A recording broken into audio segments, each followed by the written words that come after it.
like that we do that. I don't know when we started, but I like it. I like that. It's like most things in our friendship. And then it's funny because everything just goes off the rails because by the end of it we're like, this is culture beast, this is culture beast, this is culture, this is culture beast. Like, wait. Okay, now it's culture beast. Yeah. Go off topic for 20 minutes. And sometimes I cry. Yeah. It's great. How you doing? Good. It's been a really wild month. Oh boy. Yeah. You don't have to tell me. Like, it's been crazy. It has been crazy. Yeah. Like, I feel like April was like 13 seconds ago. Yeah, but May was just... Yeah. May was like 3 months long, I feel like. I mean, like, I thought it was like... April was like this, and then May was just like, anytime. I thought the whole thing was just like gone in a Oh, must be nice. Gone in 60 seconds. Fast 10. Have you seen it? Hell no, I haven't seen it. I knew you were going to get upset when I said that. You know me, just pulling a paw and poking you. Oh. Yeah. That's one thing I'll get heated about. Yeah. You know what I think? I want to see in Fast 10? It end? Well, this is apparently the first in a 3-part finale. I know. Yeah, so we're finale. Like, what are they going to... we got to kill some people off. You know what I'm really... Well, they keep bringing them back. What I'm really excited for in Fast 10 is more just really quick cuts to them shifting 8,000 times. Because, the longer these movies go on, the more they shift. And it's like, no wonder you guys are always fucking with your transmissions. Like, they're worn out, man. One car chase scene, your clutch, your throw-out bearing, your second gear's gone. Oh, yeah. They'll just, like, go back in time to, like, prehistoric era. In a tank. In a tank. In a plane. In a plane. Yeah. And underwater with Albert Einstein as played by The Rock or something. Yeah. Well, he's already in it. It's played by like Jean-Claude Van Damme or something crazy shit. Or my favorite, Albert Einstein saying, E equals MC family. And then that's where the Fast family started. Yeah. One formula from a crazy science guy that's name was not Bill. So dumb. Anyways, how are you? Can't top that. I mean, really, anything I have to say after this is pedestrian and superfluous. Eat that, Albert. Yeah, I'm good. I'm tired. I'm good. Been busy. Mm-hmm. Yeah, lots of projects at work and, doing stuff on the house and wearing my linen. Dude, it's going to be a linen summer. Wearing my linen. Yeah, it's going to be a linen summer, man. Linen summer. Well, because last year it was so damn hot. And so I was wearing, like, jeans and T-shirts. And I look like a malaria patient. I just sweat pouring out of everywhere. I mean, I'm wearing jeans and there's a crotch outline, It's just terrible. So I'm linen. It's a linen summer. Yeah. Yeah, 1, it breathes, 2, it dries. You know what I'm saying? And it looks great. 3 looks great. Yeah, and these are so comfortable. Yeah. It's like a cloud from... Well, it's not important. What's important is that they're really comfortable. They're really... It almost... If I would imagine it feels like wearing sleeping bags on your legs. Yeah, kind of. Yeah, and the best part is it's the rest of my body, too. Yeah. Like, and I like this look. It's a very comfortable look. I've worn it all day. Super and I was going to change for the podcast because I like to, I was like, no. Yeah. Well, you'll just look like a torso sitting in that chair. Yeah. For anybody, this is my Einstein moment. Stephen Hawking. This is Stephen Hawking. Yes, I'd like to leave a message. No, this is Stephen Hawking. That was terrible. That's getting canceled. But hilarious. Yeah. That's so good. We have Macallan 12 tonight, the sherry casked one. Yeah. Sherry oak cast one. Super excited about that. Yeah. It's a rainy night out in Billings, Montana. Mm-hmm. So I feel like it's a good, it's a nice little, little sippy time. Yeah. Yeah, and it's warming a little bit. It's got a lot of nice flavors, spring and fall flavors. It is good. And it's a pretty, I love that color. Look at that. It is a good color. Amber, the color of that, amber, is one of my favorite colors. It's gold. Yeah, I guess it is kind of like a true gold color. Yeah. Touch of red. Yeah, and that's where that kind of amber comes in. Yeah. But yeah, I love that color. So good. Thanks for the love provisions. To paint like a hyper gloss car that color. Oh. Mm-hmm. Like an old Alpha. Mm-hmm. Mm-hmm. With like a solid red stripe going through the passenger side, like in the middle of the seat. And but like on the outside. jet pack strapped to the back, so when you go into outer space. No, see, I don't need that. I go old school. I just have rondels, and that uses gravity to reflect, and suddenly, Oh, yeah, okay, yeah. Or when in real doubt, I'll just use James Bond's Lotus and go underwater. It'd be funny for the next Culture Beast to come up with a Fast and the Furious movie pitch. Done. Yeah. I can do it right now. Yep. But I'm not gonna, because I was gonna do that next week or next time. What are you smoking? Well, yeah, you got us a. That's a Southern Draw, mm-hmm. and it's an aged special edition. 5-year. Yeah. I'm not excited. smoking one of those, but what are you having? This is a Black Label company. Okay. Or Black Label Trading Company. And I haven't had... I'm kind of exploring the Black Label line. I've had a few of them. I think I had a Killer Bee on the podcast once. Mm-hmm. But yeah, this one it's really good. I'm excited. I hope it's good. I'm kind of going through their line of things. What have you liked so far? How much have you smoked of theirs? 2. The Killer Bee and the Memento Mori. So this will be your third? Yeah. And I like their marketing, dude. Like, just cool. That is cool. Black Label Trading Company, like, yeah. And all their nice stuff is like, it's just really cool. Mm-hmm. And that's boring. So that's boring. No, Southern Draw does the Rose of Sharon. Yeah. Which is why. Oh schmucks! I was gonna bring your 5 Rose of Sharon. Ah, dang it! Yeah. I totally forgot about that. Dang, me too. But now you have to come get them. Yes, I will. Yes. Yeah, but that's why I picked that. Also one. one. All right, thank you. Bye. Yeah, thank you. Next. I'm an Ariana fan. I'll be honest. Ariana. Dangerous Woman. Yeah. Thank you. Next. Ariana Grande. No. Yeah. That's my order at Starbucks.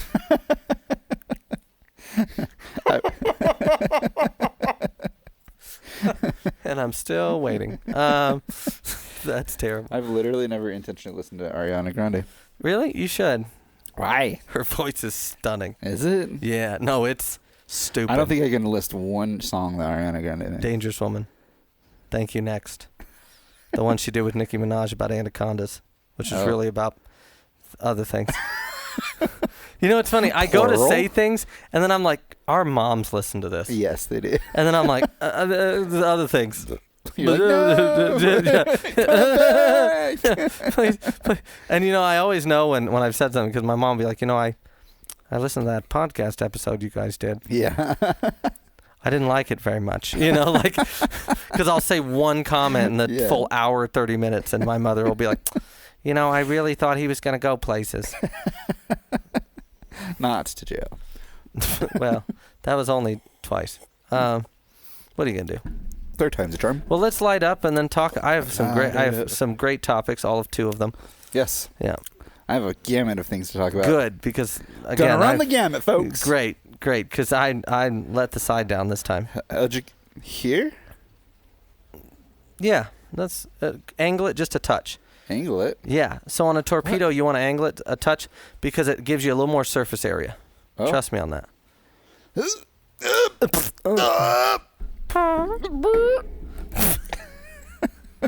is gonna be one of those loosey-goosey ones, isn't it? Always. Can I have the little pocket circumciser? Yeah. Thanks. Sorry, Mom. Both of you.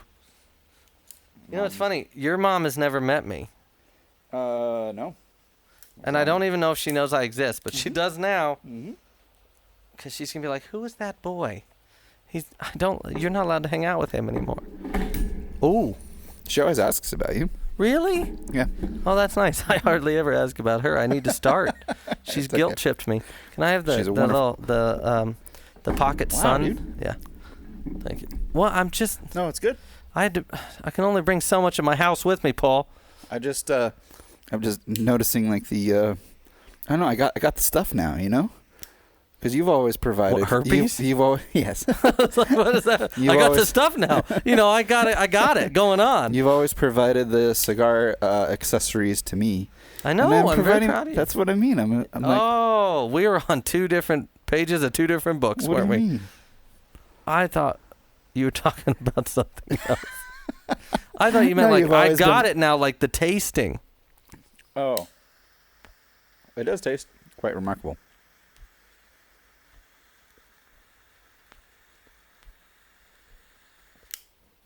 For those of you just tuning in, this is a good time to tune in because the first 10 minutes of our podcast is usually nonsense. Yeah, and so is the rest of the 50 minutes. But but now you can just listen to 15 minutes less. Exactly. Of the nonsense. Yeah, it's a good cigar. It's beautiful. Yeah, I've gotten a few. I got a few of them, so I'm excited. It's I haven't had it yet. good. But it smelled just it's wonderful. light. Mm-hmm. Almost a crispness to it. There's a caramely note that I smelled to it that I'm really excited for. This is good. This kicked me in the face when I lit it. Is this a box press? Is that what this is called?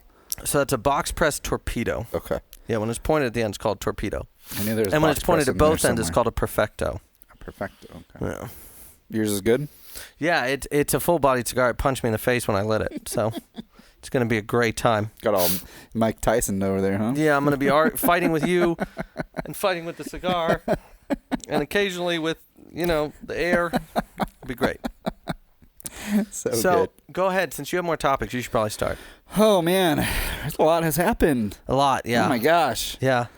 Your car broke down on your way to come record this episode 3 weeks ago. Yeah, I literally could not turn off my car. Yeah, and it's not turn on, folks. Turn off. The car was on. Off.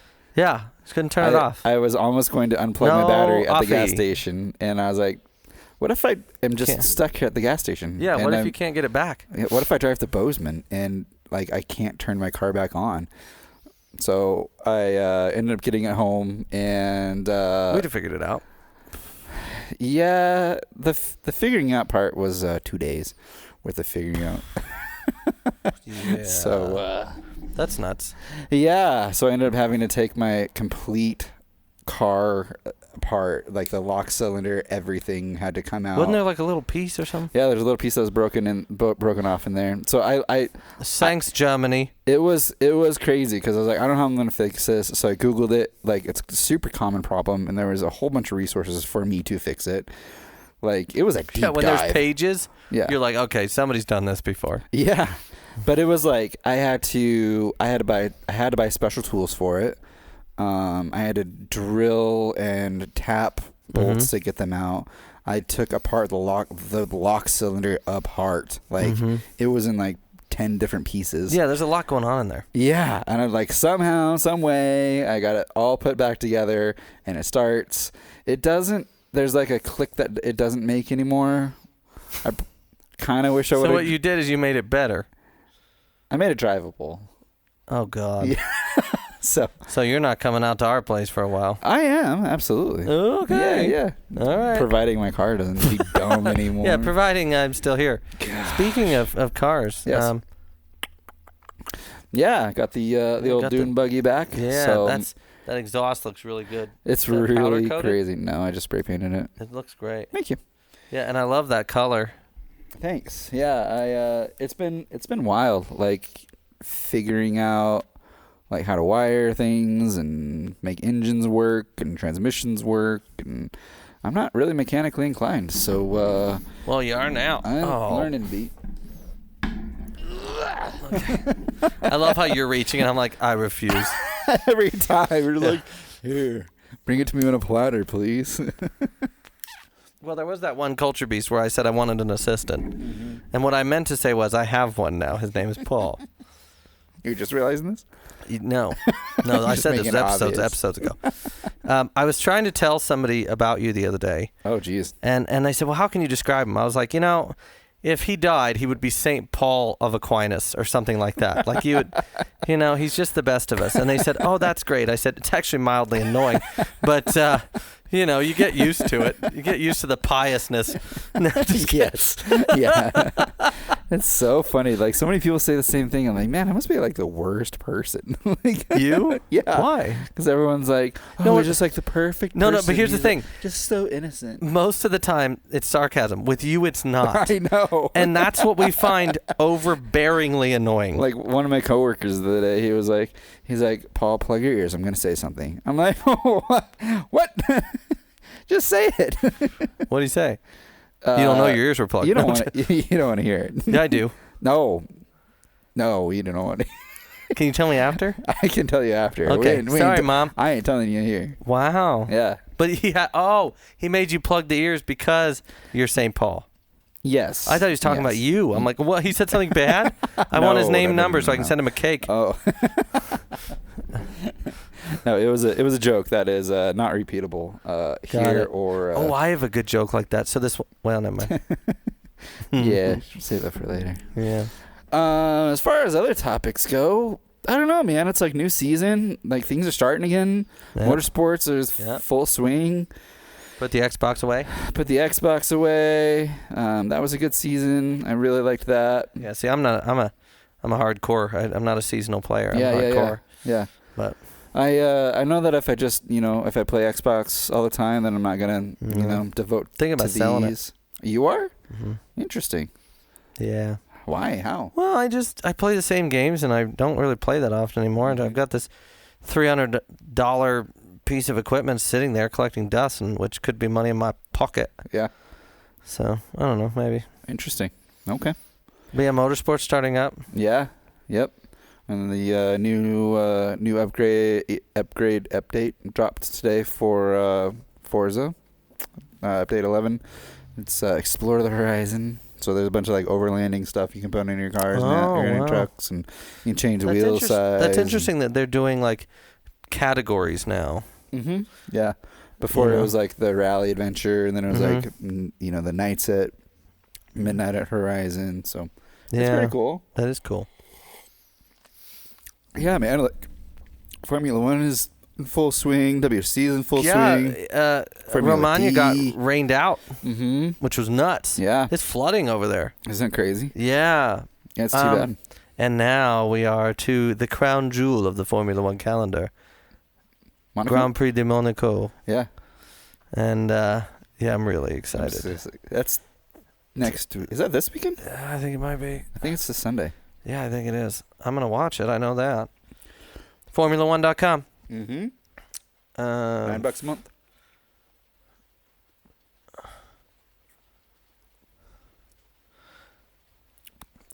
The cigar is beautiful. Thank you. Yeah, the 28th. Yep. So Sunday. Yeah. Sunday.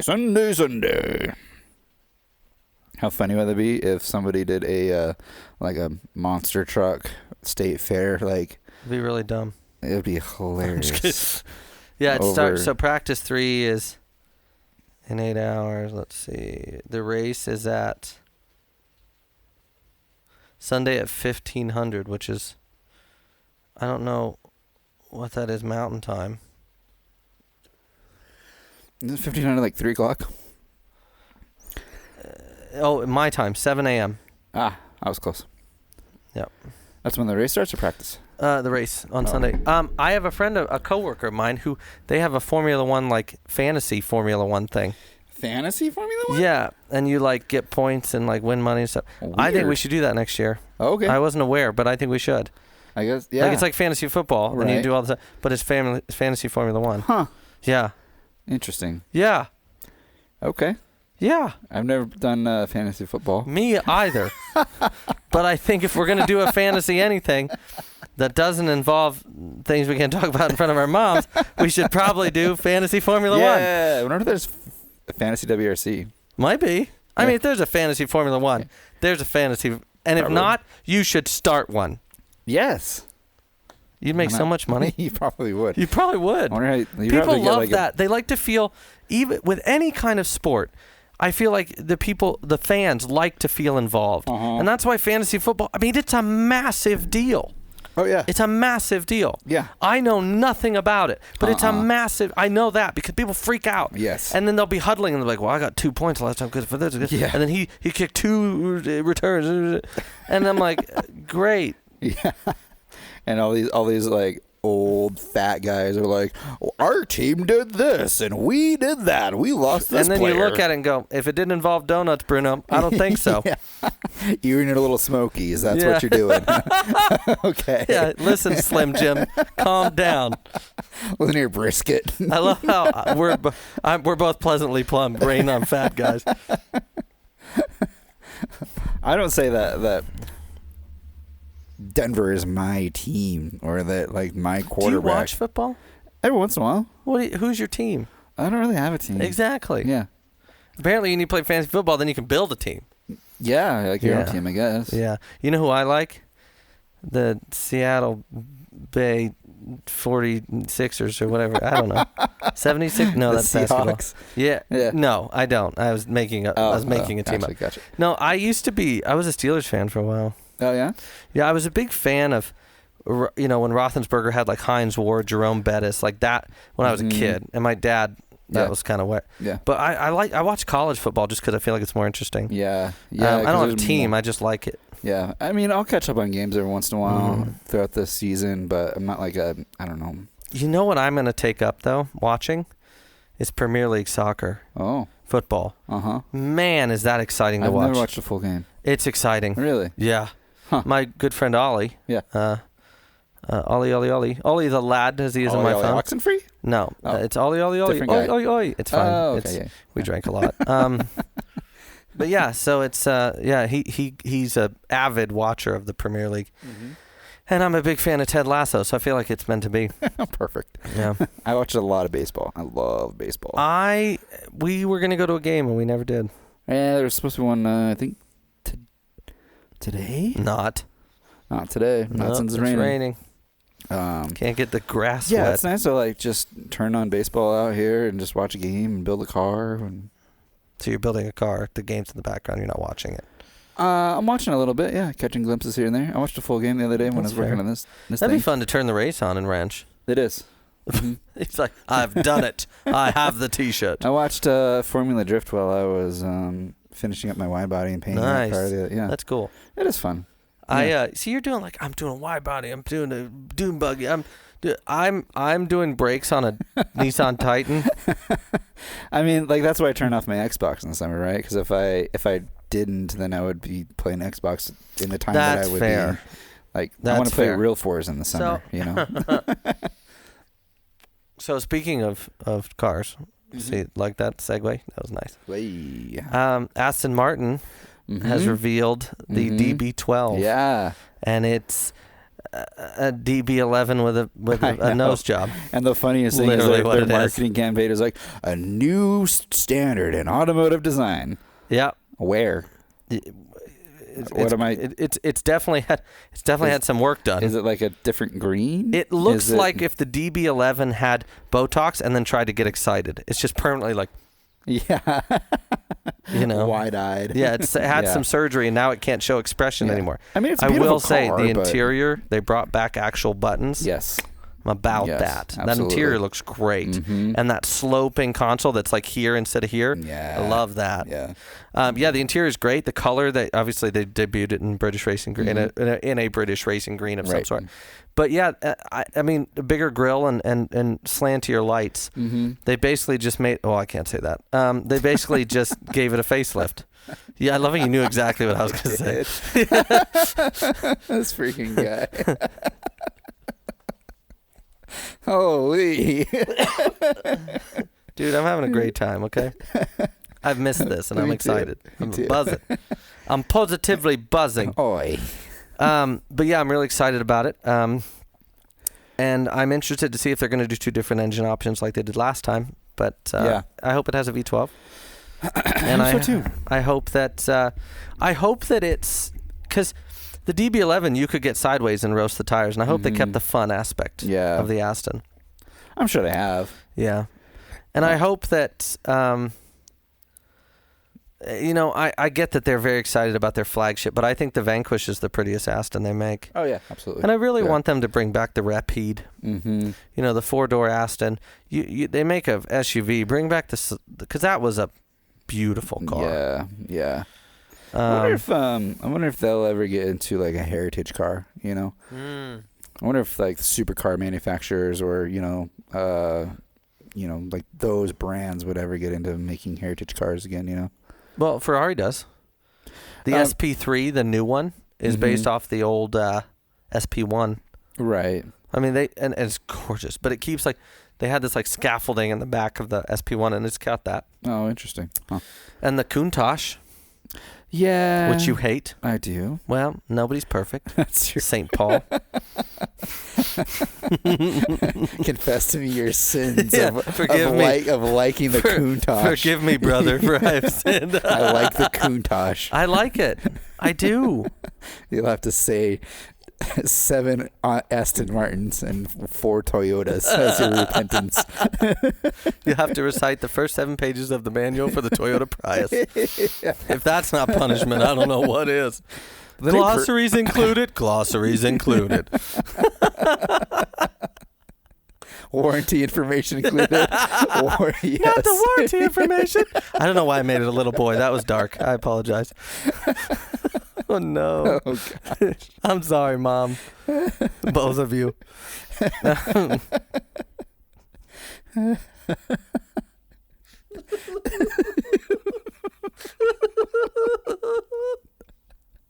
You're going to... So let's get this straight. Let's get straight. He's insulted the Catholic Church, Asians, Aston Martin. I'm not even done. Yeah, like I'm just on a roll. You're gonna have to go to car purgatory where it's all first generation Priuses and Renaults from the 80s with dead batteries. Yeah, and Renaults from the 80s. Yeah, Priuses that only run on electric. Yeah, and they're all beige. Yeah, with a cloth interior. And it just the one cup holder. And Kenny Loggins is playing the entire time. A Kenny Loggins cover band is playing the entire time. From a small wedding in the Midwest. A shotgun wedding in the Midwest. With actual shotguns. Yes. Oh. Yep, that pretty much sums up hell for me. And the only thing you can drink is Grey Goose. Oh. Watered down Grey Goose? Yeah. Yeah. Some Chinese knockoff of watered down Grey Goose. Yeah. Also the Chinese. Yeah. Oh man, this is our canceled episode, I feel. This is where it goes down. Who do we want to insult That'll next? Be the title is canceled. Yeah. Who do we want to insult next? Yeah. Tell us next week. Yeah. Put in the comments. What will they think of next? But yeah, the new app. I can't bring this back. Oh, the new DB12 looks a lot like the DB11. Good job, Aston Martin. But I hope that it drives better and different, which we both know it won't. But you'll have more buttons. Yeah. I feel like they just have big staff meetings and they just get turned up every staff meeting, do a bunch of coke, and they're like, well, we have 5 minutes, that's what we should do. And the staff, I mean, it's an Indian company, so it's Coca-Cola, not cocaine. Oh, right. Yeah, that's what I meant was Coca-Cola. Yeah, I know that's what you meant because our mothers are listening.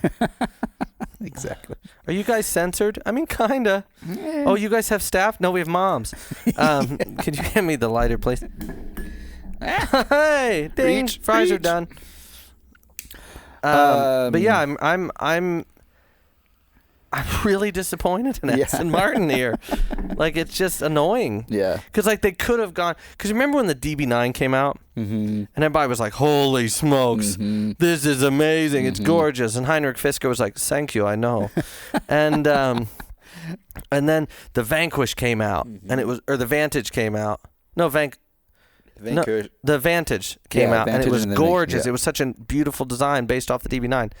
And then the Rapide came out, and then the DB10, and then the DB11. You're like, holy smokes! And then the DB12, you're like, so who did you fire? Yeah. That was the implementer here, because you guys just like literally you gave the DB11 Botox and then scared it. Exactly. Yeah. Because it's got really big headlights and nothing else. Pretty much. It's got that back window and some of my exes. What? Oh. Nothing. Sorry. Shout out to Easy. I was reading that jar right there, that kind of shout out right there. I was like, easy. Speaking of shout out, that's the best carpet cleaner I've ever used on a car. Really? Shout, get your hands up and shout. That was great. I also Would you like me to interject a topic? Please. So you can spare your last one? Thanks. Just save it for a rainy day. The new Grand Tour is dropping here on the 16th. Yeah. So that'll be interesting. It'll be great. See 3 old men travel the world. Yeah. And, elderly gentlemen. I saw something the other day that said, nothing can replace old Top Gear. Yeah. Even the Grand Tour. Right. And I was like, that's they just never captured it again. They tried. Yeah. But it's very old Top Gear was down. well, they're tired. They're old. Yeah. They're just collecting checks. Yeah, but I mean, it really, I honestly don't think they want to do it anymore, because you look at Clarkson's Farm and James, our man in Japan and our man in Italy, and they're having so much fun. Yeah. And the Grand Tour, you're like, oh, this is so forced. Mm-hmm. But I really want to go back. I think it's getting Motor Trend TV is what'll do it, and I'll let you know if I get it and give you the login. Okay. I'd really like to watch Top Gear from start to finish again, the old Top Gear. Yeah, watching season 2 is hilarious. It's so funny. Well, it's so original. I mean, they're doing crazy ass shit. Yeah. And I really, I'm a big fan of old Top Gear because it was just so natural for them. And I think they got older, and I think they just they can't do the things they used to. Right. And it's very apparent, Yeah, and it's, like, I don't know. I think it's just an old formula now, like 3 people traveling with whatever cars. And like, I started watching a series. I found just some random YouTube channel, and these guys were driving these modified cars across the state into Alaska, and it was fun. And I kind of was like, I don't know. And I never finished watching it. So yeah, Yeah. I really. The formula's out there, like you said. I think that what's going to set them up, like, kind of the next thing is kind of like what Haggerty's doing. Yeah.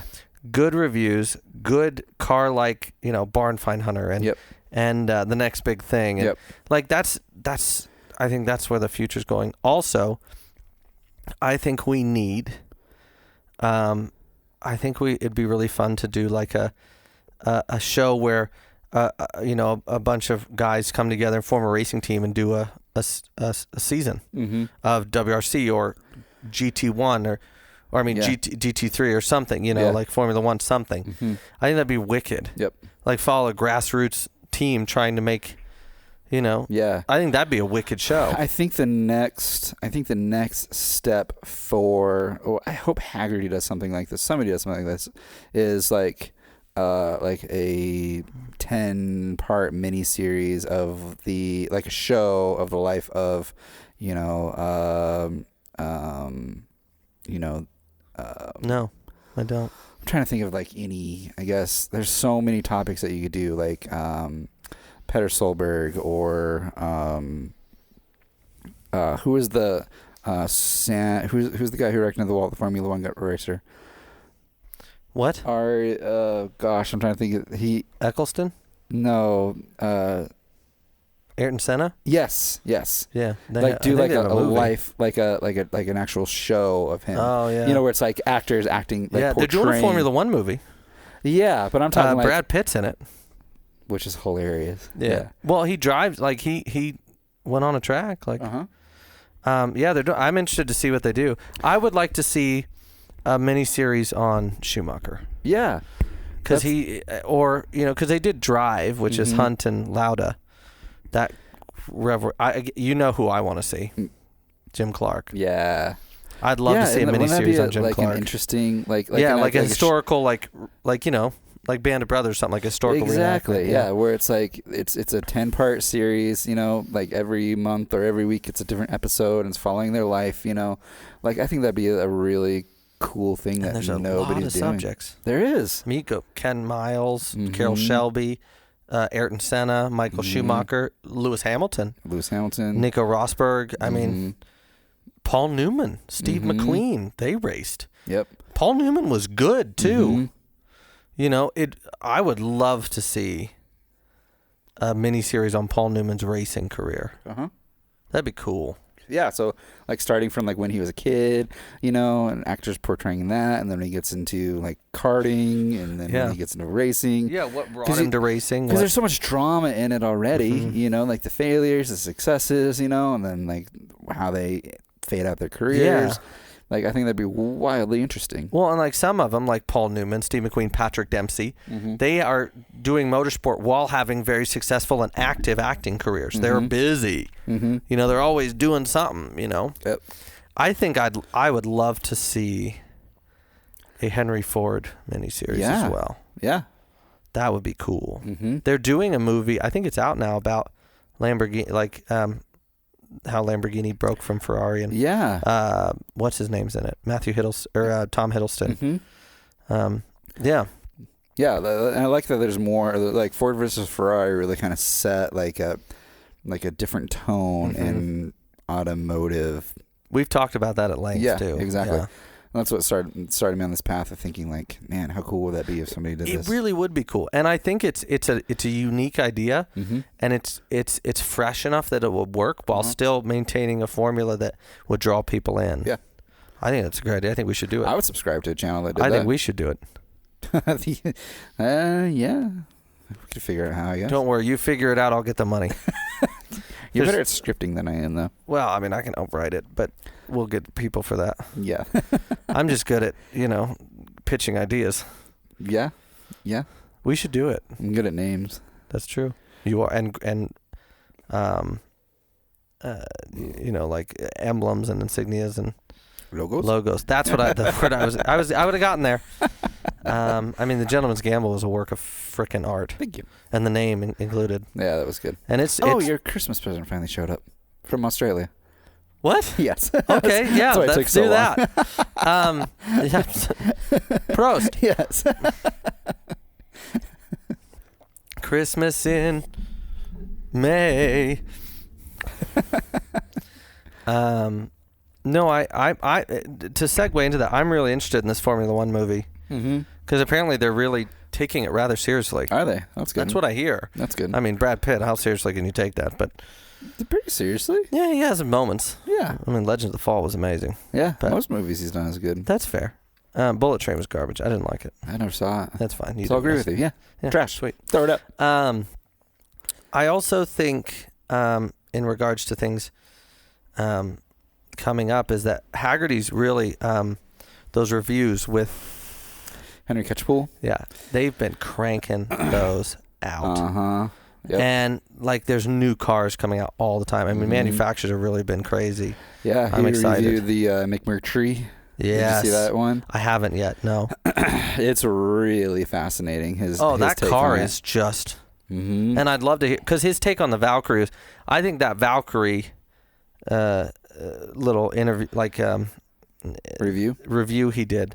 I think that was one of those fascinating bits of car television I've ever seen. Yeah, from the way it started out to the cinematography to how he went through explaining it and his process of the great thing about him is he wants to understand the car. Yep. Not just how it drives, not just how it feels, but how it works. Well, and how it got there. Yeah. He wants to understand how they got. Exactly. Like, here's your product. Show me what you started with and how you got here. Yeah.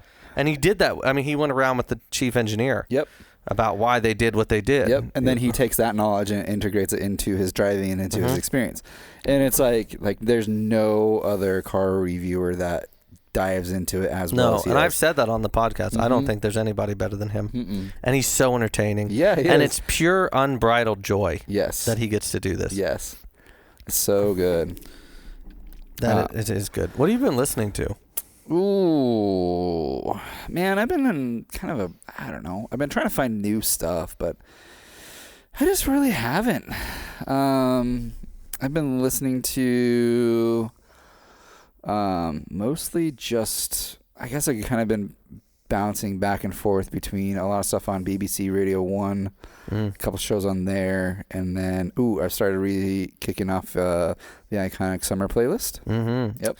And actually, in true Paul Aspen fashion, I'm curating my own summer playlist. Are you? Yes. Nice. You've inspired me. Yes, very good. Because I want to, as in most things, I want to beat you. Where's the truth? No, I've been listening to a lot of like Forrest and Mazego. Mazevo? No. Miss Squishy? No, not Miss Squishy. Masego. I don't know how you say it, but it's Masego. That sounds right. Yeah, it's really what is that? Hiatus Coyote, Iniko, and then something hit me. PJ Morton. I love his stuff, man.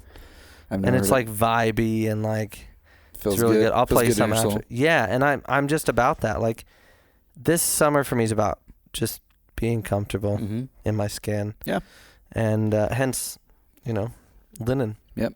Start with your clothing. Yeah, and just start with me. Yeah. Yep.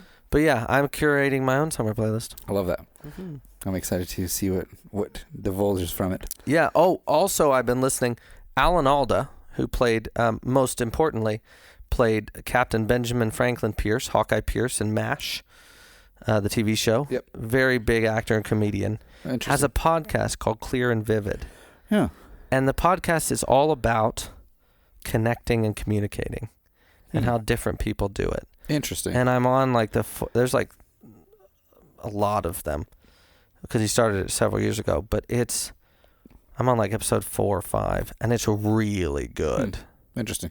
Are you learning from it? Yeah. I am. And like the first one was with Sarah Silverman, who I've never liked. Yeah. She's this brash comedian who's vulgar and nasty, and I just don't. And I now like her because of how she, like, this showed me who she really was. Oh, yeah. And, she plays a character on stage, And it was it really opened my eyes to several things. And one of those was communicating from love. Interesting. So, like, this guy tweeted her that she was the C word. And so instead of responding, she went to his Twitter and, like, read his stuff.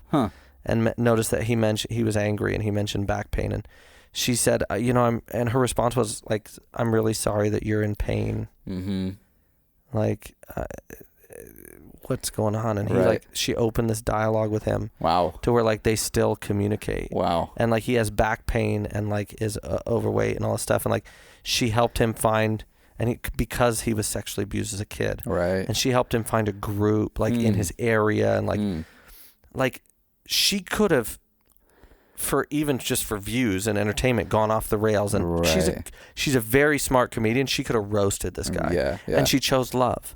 And so I would like to start practicing that, is communicating from love. And that's how she put it. And I really liked that. There's a whole book about that. Really? What is it called? The Bible. Wow. That wasn't a good old muscle. Let me try again. Wow. That was good, Paul. That was very good. You smart boy. Here's a cookie. It is true. But, I got somebody the other day, but we can talk about it here. Somebody was saying how, this whole, like, the gender ban that just passed in Montana and all this other stuff that's going on, they said, and you'd have been proud because I used my biblical knowledge to combat hate. Okay. And they were saying that, like, I believe in God and God's very clear in the Old Testament that about these things, and like, and then they said, and you can only get to the Lord through Jesus. And I was like, well, that's New Testament. I said, Jesus gave us one commandment. He gave us one thing to follow, and that's love your neighbor as yourself, and love yourself as I've loved you, and that's unconditionally. Yep. Basically, be a good human. And I said, and if you believe in the Old Testament and you don't follow the New Testament, you don't believe in Jesus, you're not going to heaven. Right. And they were like, and I was like, and I just sat there uncharacteristically, and then they kind of just walked away. Nice. And I went in a corner and I was like, yes, sir, God! and then God humbled me because I turned around and hit my knee on something and fell. But it's fine. But I realized in that moment that if you look at the Bible from New Testament and Old Testament, it doesn't work. It's one continuous love letter to humanity from a loving, merciful, but just God. Right. And if you look at the Old Testament, as well, he laid down all these rules and these laws. Well, he was starting a new society when the Israelites went into the wilderness. Right. Some laws were probably a good idea. All right. Yes. But also, if that was working, if that was hitting on all 8, Jesus would have had no reason to come here. Right. And that not negates, but that trumps all that. Mm-hmm. And I just had this moment of probably divine clarity. Yeah. In realizing that my loving people where they're at, that I learned from you, is one of the most Christ-like things that I can do. Yeah. How cool is that? And so I realized in hearing this podcast with Sarah Silverman and having this conversation with this person, whom you know, and I realized that I have been communicating from love. Yeah. And I'm just going to continue to do that. Absolutely. It was a really cool realization. I love that. That's so good. Yeah. Yeah, it's oftentimes not the, like, people aren't necessarily bad. It's more of, like, the experiences that they've had that have turned them into, that have formed their ideas of how the world works, or how they were raised, or all these factors. It's a reflection of their hurt and what they're carrying with them. Yep. So if you can just, like, it's almost like doing something kind to them or saying something kind to them, like puts a stick in the fork of their wheel, and just cause them to stop. Like, okay, people have always responded to me in this, like, hateful manner. This person's responded to me in a loving way. Like my coworker, he didn't show up for work because he got trashed the night before, left me in a very bad spot. Yeah. And I texted him. I said, "Hey man, I just wanted to let you know I love you. Although this is affecting me in a really unpleasant way today, I wanted to let you know that I love you and I forgive you." And he didn't respond because I don't think he knows how to respond. No, he probably didn't. Like, I wasn't stoked on it. I was like, the decisions that you made last night are affecting me in this way, but I still love you. You know? That's huge. Yeah. And nobody does that. Yeah. I don't think anyone's done that in his life. Probably not. No. The thing also that I think is really important to remember is that I think that people, even though they might not know how to respond because they've never had somebody approach them like this, or they don't know how to internalize it. Right. I think that it's just the drop in the bucket that creates the tidal wave. Yeah. Because they're going to think about that. They're going to remember that. And it might affect how they react. Yeah. How they interact. He might not do that again. You never know. Yeah. Yeah. It's interesting because like when you interact with one person, you have an opportunity in that moment, Yeah. And, like, you don't always know what that opportunity is. And even if you're just kind to them, you have no idea what they're going to go and do. Yeah. Like, a long time ago, like, I interacted with a gentleman that was, about to go kill somebody. Like, he was on his way to go kill somebody. Like, he told me he was. Wow. And I sat down with him and was just, like, kind to him, bought him some coffee, ended up, sharing the love of the Lord with him. And then like 6 years later, a friend of mine messaged me like, "Hey, do you know this guy?" It's like, "Man, I don't know." He's like, "Oh, you met him at a coffee shop and you said these things to him." And I was like, "Yeah, I remember him." He's like, "Yeah, he comes to the church that I go to now, and he's a part of all the stuff they got going on." I'm like, "What?" Yeah, that's crazy. Yeah, absolutely wild. This one moment at a coffee shop.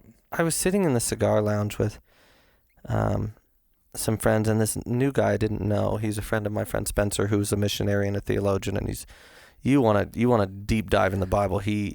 Every step of the way he's there, and Dope. He's really great at it. He's very well read in that. Yeah. And this guy was a pastor, and he didn't look it. Mm-hmm. And he's dropping jokes left and right. I mean, some of them were. I mean, he was hysterical. And then he's like, "I'm a pastor." I'm like, "What? I love this." Mm-hmm. He told me him and his wife lost a baby. Wow. And he said, "And I just fell on my knees and rejoiced in the Lord." And I was like, "What?" Whoa.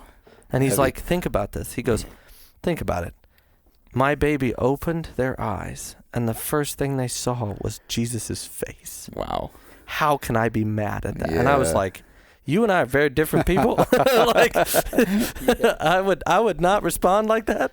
Yeah. But it was just like, and the things he was telling me about his life, like talk about, different perspectives. Yeah, and being, he was in really rough shape, and then Jesus, changed his life. But that was just that was a real whoa moment. Yeah. Like, so good. No, man, I would not. No. But his perspective on that was just one filled from love. It was from love. Yeah. Hit you sideways a little bit. Yeah. So good. I have more car. Please. Yeah. Pretty interesting. I kind of want to touch back on a motorsport.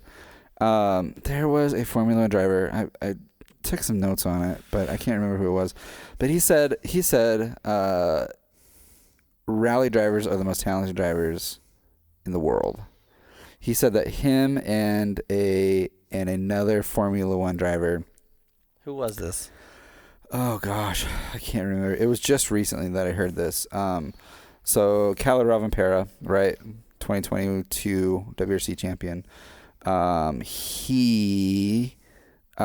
He was giving these test rides, like ride-alongs to these two Formula One drivers, and it was just a short little exhibition stage. And by the time they got up to the top, they wanted to get out. Like, they could not handle how aggressive and how, like, terrifying that he's clipping through the stage at. And it was just, like, really, really interesting. And I was like, that's, like, I get it, but I don't get it.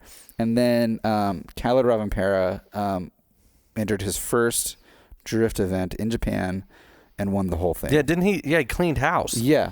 Which is nuts. The announcers that have announced for 20 years said they've never seen tandems like that. Like, he was on their doors the entire time. And do you understand how drifting works, like, points wise? No. So there's I don't even understand how drifting works physics wise. Forget scores. I don't know how it works in physics. So there's essentially different zones. This one had 3 different zones that you're supposed to get your tires in at a certain point, out at a certain point. And you get points for that. And the style and the angle and how you clip everything together. How close you get to the wall. Yeah. During the rain, the first qualifying was during rain. He scored an 89, highest score. And then when it was the second qualifying was dry, scored a 97 out of 100. Yeah, the highest qualifying for that day. And then every single... He's never done this before. Like, professionally. Yeah, in a car that he's never driven before. Yeah. That's annoying. He had I think a day with the car to drive it and understand it. What was he driving? A GR Corolla. I'll be that damned. was set up for drifting. I'll be yes, damned. Yes, set up by Cusco. You loved it, didn't you? I did. Yeah. I did. You want one, don't you? I do. Yeah, absolutely, 100%. And then every single run that he did, every single like tandem battle he had the exact same lead run every single time, where his tires went in, where his tires left. Like, it was just like he just was on autopilot. Were those announcers just losing their shit? They were. What? They were freaking out because they're like, they'd never seen somebody drive this consistently before, and this dude's a professional rally driver. That's crazy. Yes, it was. I would send that to me. I will send that to me. I would like to see that. It's so funny. So you're saying that this person said WRC drivers are the best in the world? Yeah. Yep. Yeah. I don't know about that. I mean, if you think about, like, okay. We're heading towards an argument. I love this. Go ahead. I'm so excited. I'm crossing legs. I mean, like, Formula One drivers are very skilled, right? Mm-hmm. Like, very skilled. Yeah, the most skilled drivers on the planet. Okay. But they're not, like the track is the same for, 50-some laps. And?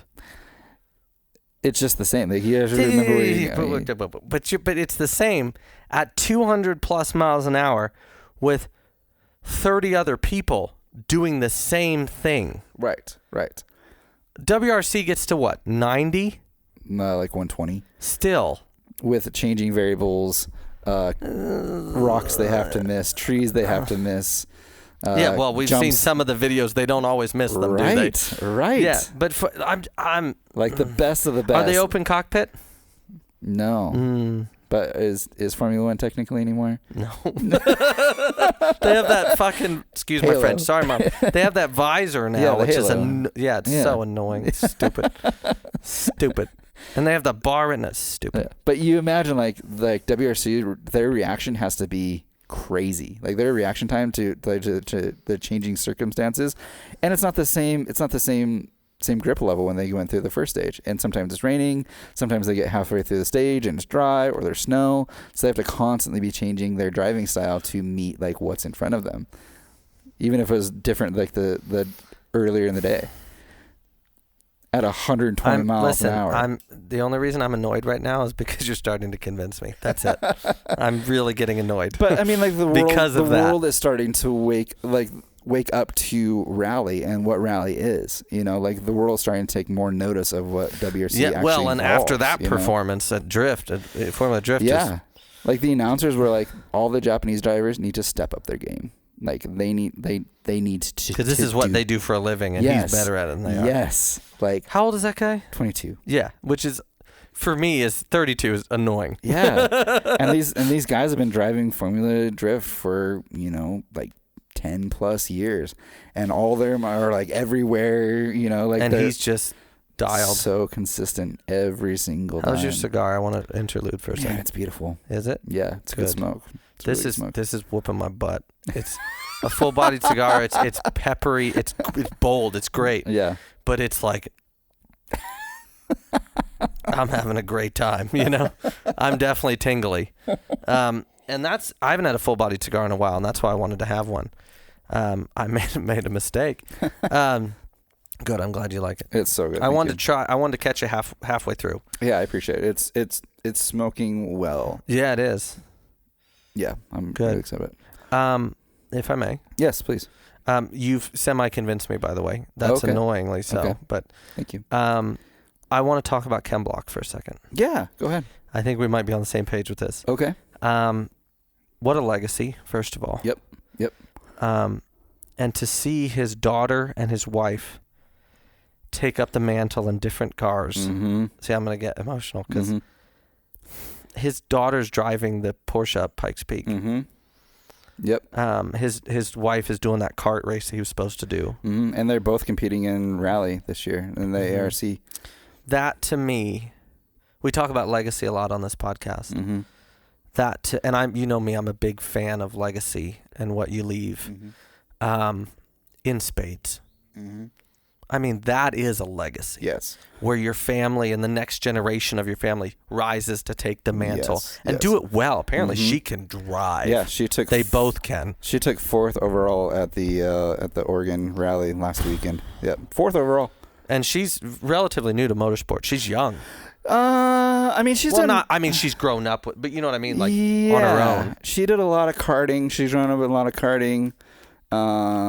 She's done quite a bit of rally. I guess I didn't know that she had that extensive. Mm-hmm. I know she had a bit, but not to that knowledge. Yeah, and his wife races a lot of rally. Yeah, she does. And it's cool because his Chem Block's co-driver Alex Gassamino, I think that's how you pronounce his name. Something like that, yeah. His wife is Lisa Block's co-driver, navigator. Awesome. That's awesome. So like they continue that together as well. And I think Chem Block, I think they formulated, I saw like a small thing that I didn't divulge into about the Chem Block Foundation, or like Racing Foundation or something like that. So I don't know what that is. I don't know what they've turned that into, but I think it's like something to kind of rise up drivers. Yeah. And I think you're right. But it really, to me, is just talk about rest and easy. Yeah. And I also know, I can't imagine getting in that Porsche and going up Pikes Peak or getting in that kart or doing his rally stages that he did, like how that must feel, especially I don't know why, but getting in that Porsche for me would be haunting. If my dad were somebody like that, and then like it would be such a emotional experience. Oh gosh, I can't even imagine. To complete what he started. Mm-hmm. And because he attempted to go up in it and it broke down. Yep. And he never did. Yep. And the fact that she's going to, no, we're going to do it, and we're going to do it in this car. Yep. So good. I love that. Yeah, me too. It just warms me right here. And I just think it's such a testament to, one, his legacy, but two, the bond of motorsport, of what that means to people who are literally immersed in it. I mean, that's their life. I think that's so cool. Yeah, absolutely. I really wanted to touch on that. Yeah, I'm glad you did. Yeah, I'm really glad you did. Yeah, it's interesting. Like, I don't know if it's because I've been doing more motorsport stuff, but it seems like motorsport is making a return. You know, it seems like more and more people are getting both more aware of it and more into it. I agree. You know? That SCCA I came to, that was a lot of cars. And that was just one day, one night, 2 days. Yeah. I mean, I think you're onto something. And I've also seen an uptick in, like, because I still follow, you know, in Folsom, California, where I stayed for a while. I lived for a while. The Folsom Cars and Coffee is just, there's more and more cars every week. You know, and then they go and do canyon cruises, you know, 40 cars deep, and they're just ripping through these canyons. I mean, and they're going way too fast for the law, but they're just, I think you're right. And I think, you know, there's now a Formula One fantasy thing. Like, what? Yeah. You know? So I think you're right. I think motorsport is becoming more mainstream in all of its efforts. You know, I mean, there's a drift event tomorrow in Lewistown, which is a tiny place. Yeah, which is so fun. And the summer here is full of, you know, motorsport stuff happening. There's a Yellowstone Off-Road Association thing, and that was like a nationally televised event. Wow. A couple weekends ago, which is wildly interesting. I've always said, you know, Jack Creek Road out of Big Sky is a 20-some, well, it's like a 16-some mile stretch of gravel and dirt, loose gravel and dirt, to be precise for your rally fans. Nice. Loose gravel and dirt, twists and turns on the side, basically through the Spanish Peaks to Ennis. And it's a private road. I've said for years, 3 years since I lived in Big Sky and done the road. I mean, I rallied it in that Lexus. Yeah. Which, surprisingly spry for a Sherman tank. But that would be a great rally stage. Yeah. Beartooth Pass would be a great hill climb. Wicked hill climb. Yes, yes. You know, Montana, I think, needs to wake up and realize that it has an untapped source of, one, notoriety, but two, income for the state. Yeah. Because we have great roads. Yeah. And we have motorsport following, because SCCA and these things prove that. Yep. But I want to see more of that. And maybe that's, you know, Culture Beer spearheading. Okay, what's it going to take? Would they do it? Right. You know, what's the insurance you have to carry? What money do we have to, you know? Yeah. But I think that there's so many opportunities to utilize the roads here in Montana. You know? Yeah. I mean, the hard thing about Montana is everything is so far from each other. You know. But Beartooth Pass is in the southern middle of the state. I mean, Red Lodge to Great Falls is 3.5 hours, 4 hours. Right. You know, I mean, it is far from everywhere, but it would also draw, you know, Wyoming, Oregon, Colorado, the Dakotas. Yep. You know, Idaho. That's the one I'm forgetting. You know, I think it would have a huge draw. You know, and there's so many. Like that 16-mile stretch, you could break that up into 4 stages. Yeah. 3-4 stages. Yeah. It snows like a son of a gun up there. Oh, I'm sure. And they grade it every day when the snow's there. So you could do a dual year event, you know. I've been thinking about that a lot recently. It's funny you bring up motorsports becoming more, because I've been thinking about that a lot. Yeah. You know, about how there could be so many motorsport events. Yeah, it seems like there's just this big resurgence like everywhere. I don't know. It's really interesting. And like people are starting to, I don't know, I think YouTube's kind of part of driving that, you know, because pretty much every driver has a YouTube channel, you know. Yeah, it's almost the new advertising for drivers. It kind of is, you know.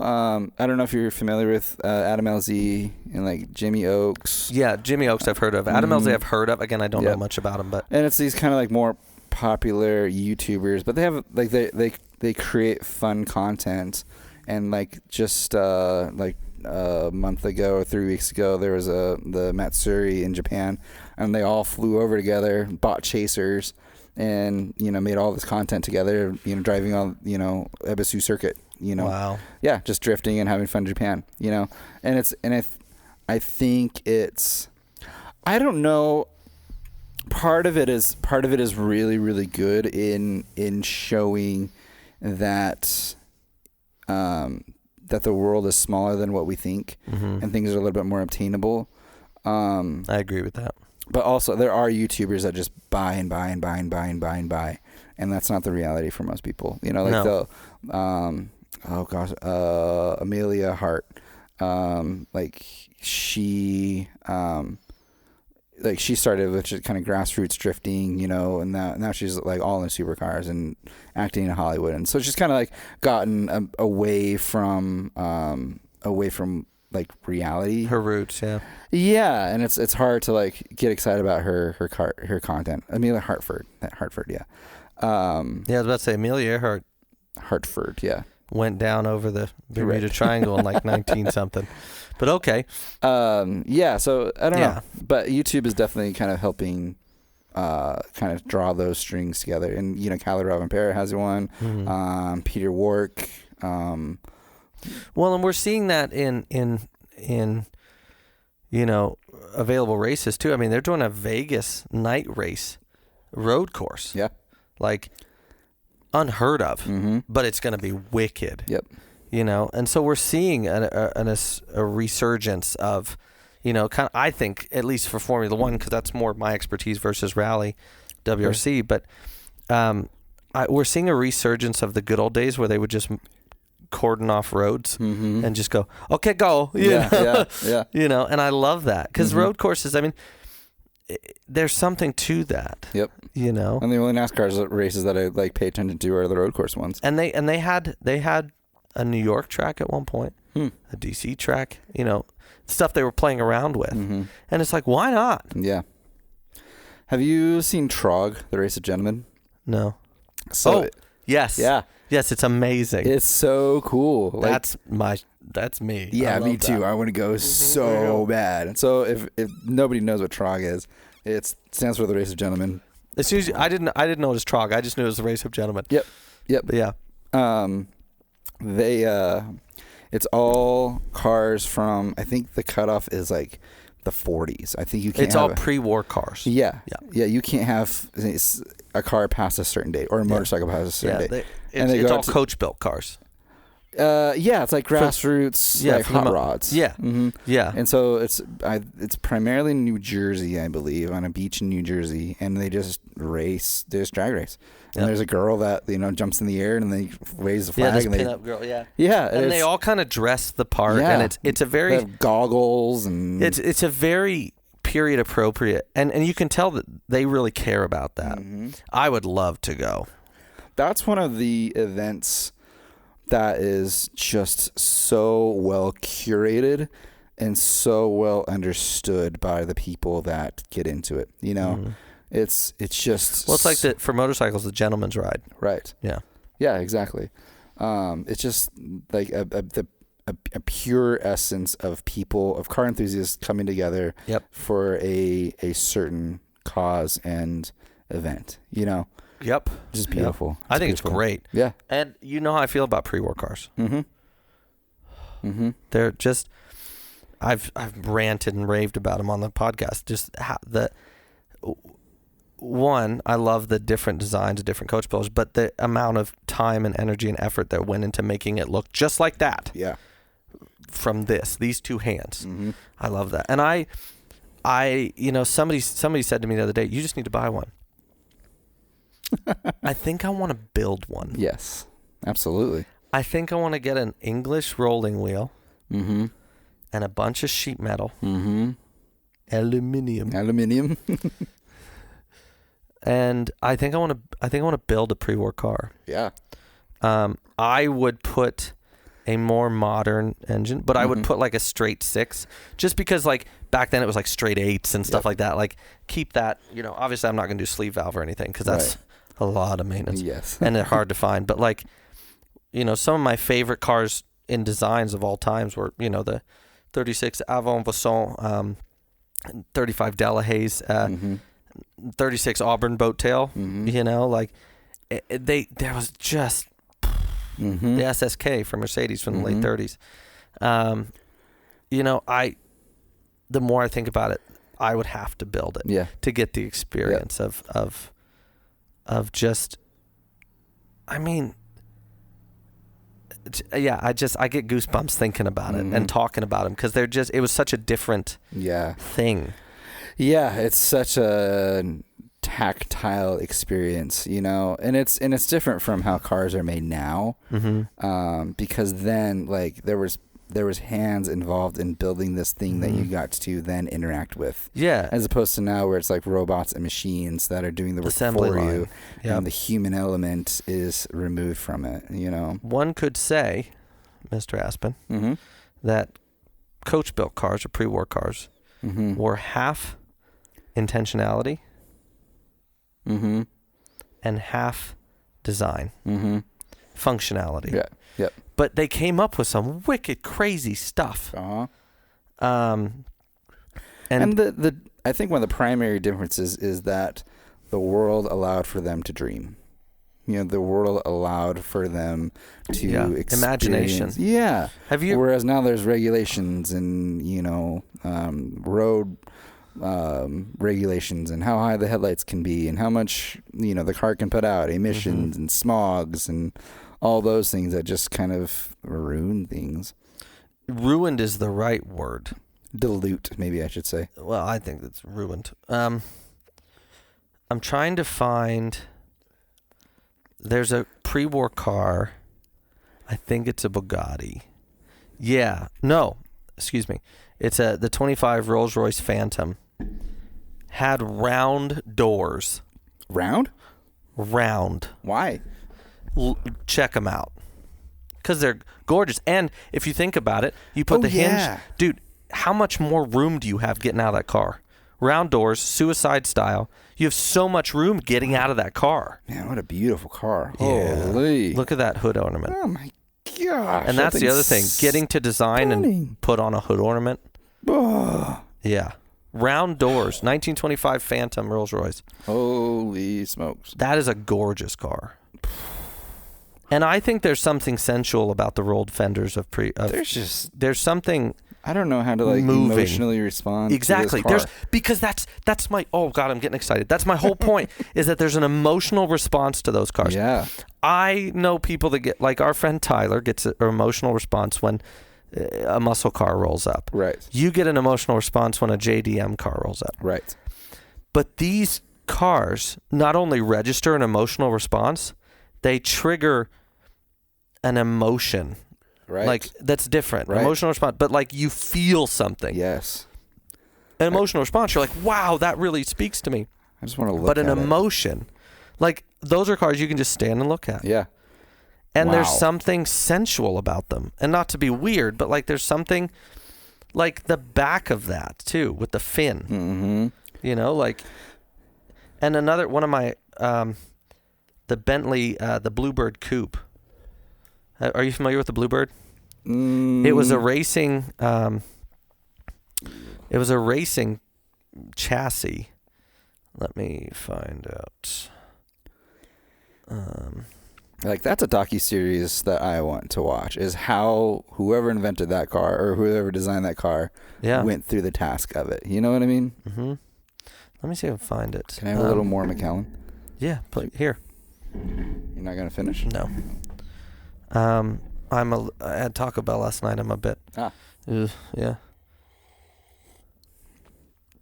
Thank you. Not Bluebird, Blue Train. I apologize. The Blue Bluebird Train? the Bluebird was a Datsun. That's what I apologize for that. Good. I didn't get a lot of sleep last night. This was a racing coupe, like 2+2 coupe. that was made to.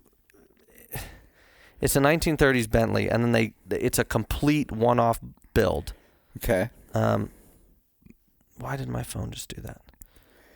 And it is, to me, I don't know why my phone won't let me blow that up. I'll just give this to you. Okay. It's one of the coolest one-off coach builds I've ever seen. Oh, wow. It's super weird and super cool. Yeah. And they made it aerodynamic because it was supposed to be like a racing, a racing touring car. That hood is the longest hood I've ever seen. Well, you've never driven a Mercedes SLS. That's a modern car. That hood was about 9 yards. That hood is the size of a Miata. Mm-hmm. Wow. That's the other thing. Pre-war cars are massive. Yeah. So good. Mm-hmm. Huh. Black on black. Mm-hmm. Good Lord. That's a good-looking car. It really is. It's so weird, but it's so cool. It's gorgeous. And here's the thing. That, I don't care if you're a car enthusiast or not, it turns your head. Yeah. Yeah, the Blue Train, the racing Bentley. I need to build one. Yeah, you do. And I will someday. Yeah. I'd love to do an old school, 4.5 liter Bentley. Mm-hmm. Maybe start with that chassis and build my own coach. Yeah. But I'd like to modernize it. I'd like to do a inline six, naturally aspirated, modern brakes, but... yeah, it's been one of my dream builds, too, for a long time, is taking, just building off of some frame, building a buck and just kind of working forward from there. Yeah. And there's something to, the blood, sweat, and tears that went into that. Because this isn't an assembly line car. Mm-hmm. People built that and then built another one and then built another one. Mm-hmm. And it wasn't like they weren't doing, 6, 8 cars a day. They were doing, 6 cars every 7 months. Right. Right. Yeah. Totally different times. Yeah. I'm glad you took that because this is like, I'm a feeling it. But yeah, I would. My little bunny hopped by the by the studio. Yeah. Hello. I would watch that docuseries. Mm-hmm. Wouldn't that be fun? And there are touring coach builders. Touring is one of them. There are coach builders who still do touring cars today. Interesting. Touring. Mullner still works with exclusively with Bentley. Zagato, that's a coach builder. Yep. And they're doing, I think, one of the prettiest Aston Martins ever made, that shooting brake. Oh, yeah. The GTZ. Gorgeous, yeah. There are active coach builders still today. Mm-hmm. And there's still grassroots one. Mm-hmm. Christopher Runge. Yep. Doing his stuff over in the Midwest. Mm-hmm. Yeah, he just did a one-off on a Viper, which was pretty wild. Yeah, and what a gorgeous car. Mm-hmm. But yeah, I love that. I do too. I'm a big fan. Yeah, what a unique niche market. I have good news. Ooh. You ready for some good news? Yeah, hit me. I did some research. I was just curious because, so this stemmed from news. So we've been talking about alternative fuels, right? Yeah, we have several times. Yes. And so I kind of did a dive. I saw a news article that said the company that Porsche has been working with is going to be doubling their production of alternative fuels. So they're building a factory, or they're building a plant in the United States to double their production of alternative fuel. So instead of being like $15 a gallon, it's going to be like $9 a gallon. And then I was like, I wonder what other people are doing. And so I Googled alternative or synthetic fuels, and I found a article from Yahoo Finance, and it was 10 different companies that are working on synthetic fuels.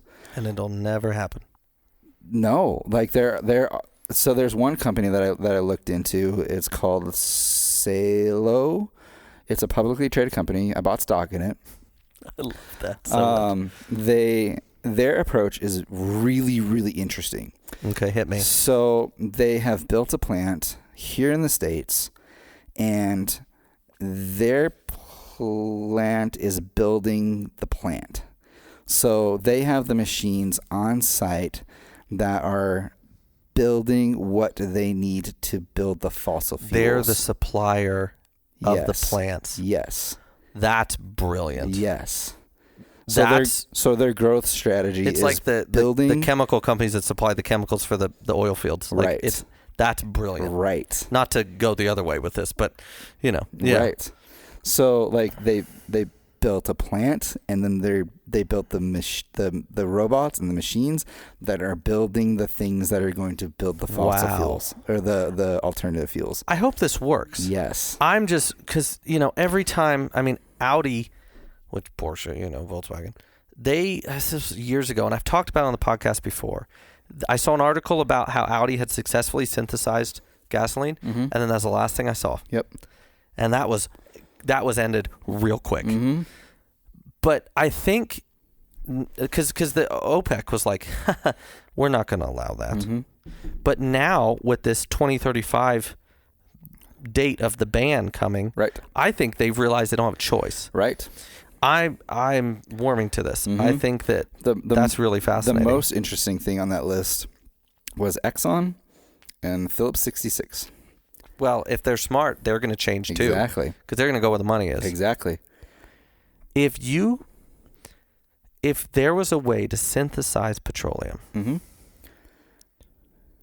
Yeah.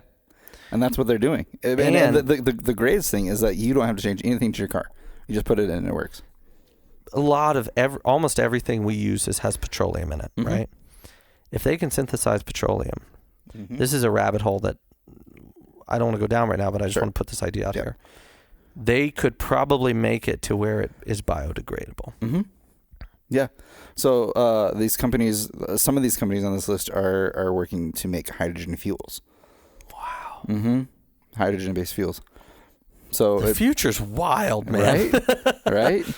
Because then you can choose how it biodegrades or how it degrades. You can choose how it burns. You can mm-hmm. Yeah. So with the hydrogen, it just emits water. Yeah. The more water that gets put into the mm-hmm. world, the cleaner the world is going to be. That's the way. That is the way. I'm glad you deep dived that. Mm-hmm. That gave me so much hope. Yeah. Mm-hmm. Oh, I like that. Yeah. I like that. Good news. Yeah, good news. Good news on the car front. Yes, exactly. Because, you're seeing, I saw... Oh, I like that. I like that so much. Yeah. Like S3, they have their hands on a couple EVs right now. And Jonathan Woolley, he has a Genesis EV. And he's like, I had to recharge the Genesis. It took an hour and $19. And I had to pay for food because I was waiting for it. So it ended up $24. Yeah, but he had to take an hour out of time to let the car recharge. And he's like, who does this work for? Whose lifestyle does this fit in? Rich people's. Yeah. Well, we saw that Lucid mm-hmm. today at your work. Yep. And the guy's already having problems with it. Right. Yeah, he had a call to get the car unlocked then they had to reprogram They had to update the software. Yeah, to unlock the car. That's nuts. Yeah, pretty wild. I think this synthetic fuel thing, it's a loophole. Yeah. And if they can successfully prove to the governments of the world that this works, mm-hmm. I wonder, Culture Beast prediction, mm-hmm. I wonder if the 2035 ban is going to be altered, mm-hmm. changed, or gotten rid of. Mm-hmm. That's interesting. That's Isn't Culture it? Beast conversation. Mm-hmm. That's good conversation. And it gives me flipping hope. Mm-hmm. Absolutely. Because I've said this many times on the podcast, I don't want to see engines go away. No. No one does. I'm a Jeremy Clarkson kind of guy. No. I want that noise. I want that sound, the rumble, the feel. Mm-hmm. And I love that, hybrid technology has gotten into the petrol side of things to make things better and faster. Right. And that's a step, but I think the next step, we're at the fork now, mm-hmm. Alternative fuels, EVs. But let's think EVs just don't, maybe in 2035, but at 2023, mm-hmm. they don't work. Right. But you imagine a hypercar that runs off of a synthetic fuel. Like, okay, like, and you can probably boost horsepower if you want it. Yeah. Yeah. Oh, I like this. Mm-hmm. I like this a Get a lot. warm, fuzzy feeling inside. It does, man. It just makes me happy. I feel like there's champagne in here right now. It's just bubbling. You know, like, that's and I'm glad you did a deep dive on that. That's really interesting. The thing too is that obviously there's a lot of validity to this. Yeah. Because the two major oil companies have jumped on board this. Mm-hmm. I would be willing to bet if other oil companies don't, they're going to die out or be bought out. Mm-hmm. Because like I love the planet. I want the planet to continue. I want to, but I also want to continue driving cars that make great noises. Yeah. Oh yeah. And have cars that are distinguishable. That was well brought up. Too bad you weren't. Thank you. Yeah. My mom did a great job. No, she did. I was kidding, Mom. I apologize. Props to my parents. That's what I want as well. I think at the core of it, like a lot of people want that. I think the majority of people want that. And I want to touch on another thing with S3. They did Elon Musk just announced that they're going to allow for Ford EVs to be charging at Tesla stations. But there's already a adapter that you can get to charge your other EV at a Tesla station. But then he brought up the point, like, how are Tesla people going to feel about a different EV charging at a Tesla station?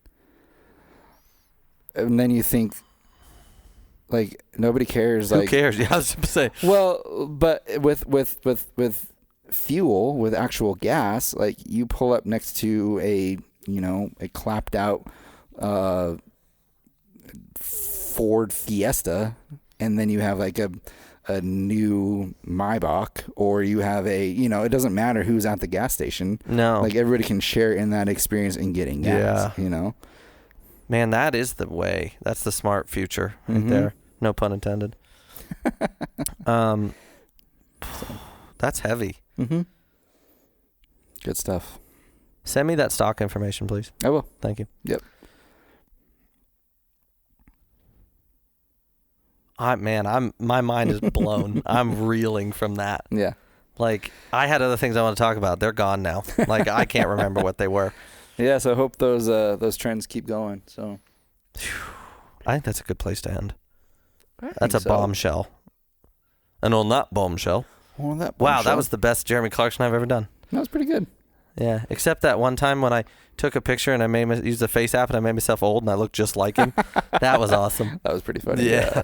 Yeah. Not as funny as the one I made of you, but yeah. Like, and then you're like, that's terrible. So I posted it. I looked like my grandpa, and that was weird. Yeah. Well, in the suit when I did, I looked like George H.W. Bush, which was awkward. You totally did. Yeah. No. So funny. Take his money. Yeah, let's end on that. That's the best way to end. I think so. With hope and goodness. Mm-hmm. Yeah, positive. Yeah. I do want to give a shout out to Paul Aspen. That paint job on that dune buggy is great. Thanks. And I've watched you this winter and this spring deep dive into car manufacturing and building, and I was, when you told me, I saw the focus with the cardboard and the styrofoam and it just reminded me of these humble beginnings. I mean, in 10 years you could be doing what RWB does. Yeah. Going around and building kits for people from scratch. I just think I'm so in awe of what you've done this Thanks, this winter and this spring. Thank you. I really am. Thank you. I really appreciate it. That means a lot. And the fact that if something happened and you didn't know what it was, you learned about it. Yeah. And you've made 2 cars that one was on its last legs, one was been buried a while ago. Yeah. And you've now made them run and fun, and you breathe life into Thank that. you. And you know how I feel about building old car. I love when that happens. Thanks. And I just thank you for showing us that the person who isn't loaded with money and has a small garage can do these things. Yeah. And that gives hope to a lot of people. Thank you. So thank you for that. Yeah, absolutely. And I kind of like to unfold that a little bit more. I mean, sometimes I could dream of like having the money to be able to buy this and buy that, you know. But man, like I think I've talked with you. I know I've talked with you about this. I don't know if I've talked about it on here, but like the thing that I've loved the most. This is worth re-saying. The thing that I've loved the most about building these cars on a very small and tight budget is the stories that unfold within each car. Yeah. You know, because there's a full story. There's a full experience that I've had with this dune buggy that if I had a huge budget, I wouldn't have had to do. I would have stayed at my laptop and ordered a whole bunch of parts.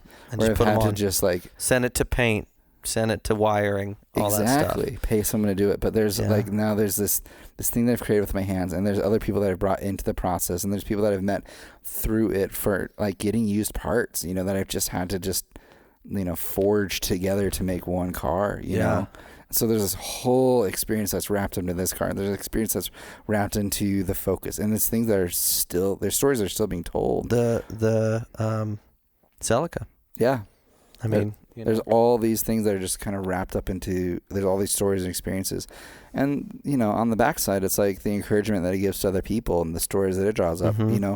Like when I took this for its first test drive, I took it to the gas station, to fill it up, and I walked in, and this lady's like, "Oh my gosh, that car is bringing back so many memories to me when I was in high school." And me and my friends we were driving around, and this lady, you could tell she had a life, like she had a life, and in that moment, it was validated.